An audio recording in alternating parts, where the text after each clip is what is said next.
அனைவருக்கும் வணக்கம்.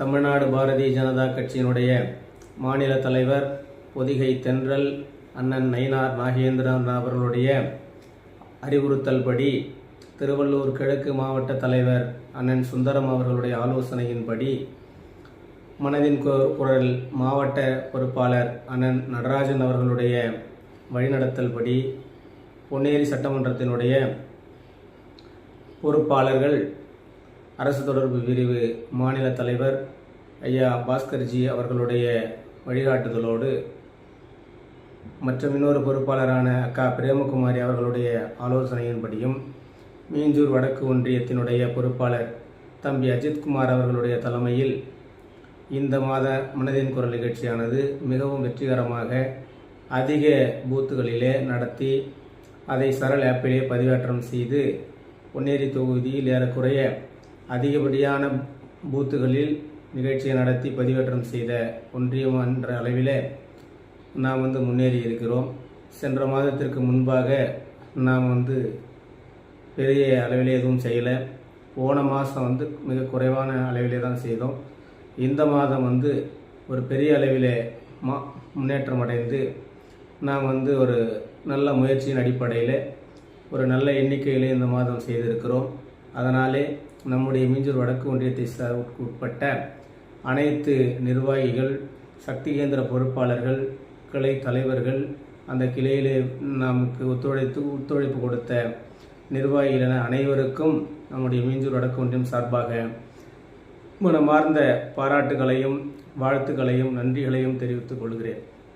இந்த மனதின் குரல் நிகழ்ச்சியானது நாம் ஏன் பார்க்க வேண்டும், எதனால் இதை நாம் அந்த சரள் ஆப்பிலே பதிவேற்றம் செய்யப்பட வேண்டும் என்று சொன்னால், நம்முடைய பாரத பிரதமர் அவர்கள் இந்த நாட்டினுடைய வளர்ச்சியானது அடிமட்ட கிளையிலிருந்து ஆரம்பிக்க வேண்டும் என்கின்ற ஒரு சீரிய முயற்சி நம்முடைய பாரத பிரதமர் அவர்களிடத்தே இருக்கிறது. அதனுடைய வெளிப்பாடாக ஒவ்வொரு கடைநிலை கிராமங்களில் நடக்கக்கூடிய ஒரு சின்ன சின்ன விஷயங்களை கூட மாதந்தோறும் எடுத்து அதை பேசி வருகிறார்கள். உதாரணமாக, எங்கோ கடைகோடியிலே நடக்கக்கூடிய ஒரு இயற்கை விவசாயம் செய்யக்கூடிய ஒருவரை பற்றி பேசுகிறார். ஒரு தமிழ்நாட்டிலே ஒரு கடைகோடி நிலையில் இருக்கக்கூடிய ஒரு சலூன் கடைக்காரரை பற்றி பேசுகிறார்.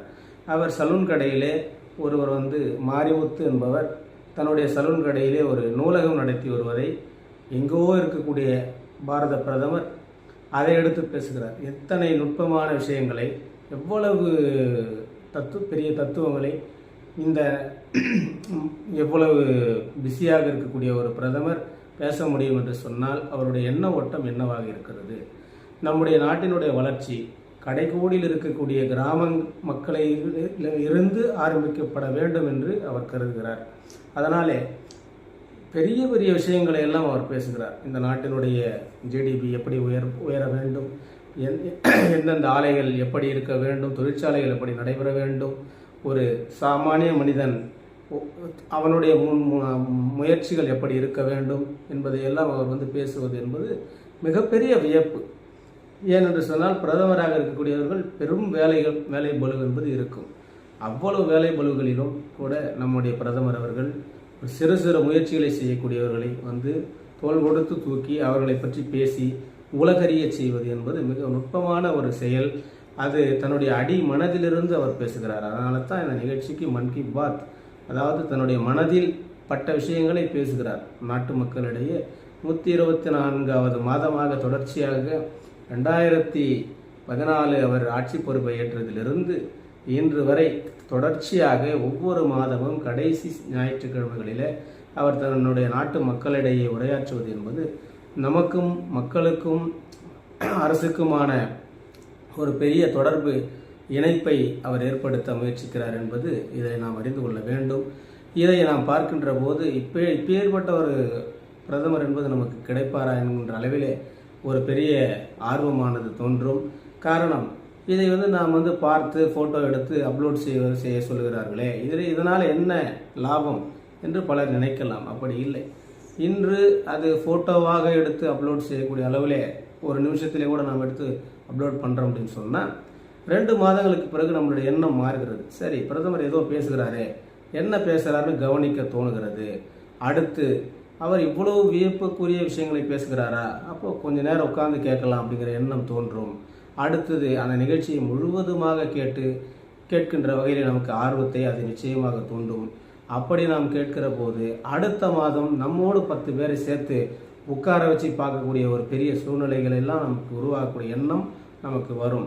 அப்படி ஒவ்வொரு குடும்பமாக மாதம் அந்த மனதின் குரல் நிகழ்ச்சியை பார்க்கிற போது அவருடைய பெருமைகளும் அருமைகளும் நம்முடைய மனதிலே ஆழமாக தோன்றும் போது அது ஒரு மிகப்பெரிய பலத்தை நம்முடைய பாரத பிரதமருக்கு தரும். ஏனென்று சொன்னால் இப்பேற்பட்ட ஒரு பிரதமர் கிடைப்பாரா என்று ஒவ்வொருவரும் எண்ணுகின்ற வகையிலே அந்த நிகழ்ச்சிகள் அமைந்திருக்கிறது. அதனாலே நிச்சயமாக இது நமக்கு ஒரு மிகப்பெரிய வாக்கு வங்கி உருவாக்கும் என்பதிலே நம்முடைய தலைமை முடிவெடுத்து இருப்பதனாலே தான் இதை மாதம் நாம் அதை பார்த்து அந்த நிகழ்ச்சியை ஃபோட்டோ எடுத்து அந்த சரல் ஆப்பிலே அப்லோட் பண்ண சொல்லுவதற்கான காரணம். கண்டிப்பாக இது ஒரு மிகப்பெரிய தாக்கத்தை ஏற்படுத்தும்.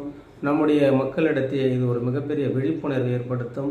ஆகையினாலே நம்முடைய நிர்வாகிகள் மாதந்தோறும் இனிவரும் காலங்களிலே கடைசி ஞாயிற்றுக்கிழமைகளில் நடக்கக்கூடிய அந்த மனதின் குரல் நிகழ்ச்சியை நாம் நம் குடும்ப நண்பர்களோடு நம்முடைய நிர்வாகிகளோடு ஒவ்வொருவர் இல்லத்திலும் அந்த ஒரு ஞாயிற்றுக்கிழமை எப்படி இருந்தாலும் நம்ம டிவி பார்க்க போகிறோம். அதை அந்த ஒரு அரை மணி நேரம் நாம் பார்க்கிற போது இந்த நாட்டிற்காக இந்த தேசத்திற்காக இந்த எவ்வளவு பெரிய விஷயங்களை நம்முடைய பிரதமர் அவர்கள் செய்து வருகிறார்கள் என்பது நாம் அதை பார்க்கின்ற போது நமக்கு புரியும். அதனாலே ஒவ்வொருவரும் இதை நாம் அலட்சியப்படுத்தாமல் அதை நிதானத்தோடு அதை பார்த்து ஒவ்வொரு மாதமும் நாம் அந்த நிகழ்ச்சியை செய்வோமே ஆனால் நம்முடைய கிளைகள் நிச்சயமாக வலுப்பெறும் என்பதில் எந்த விதமான மாற்று சிந்தனையும்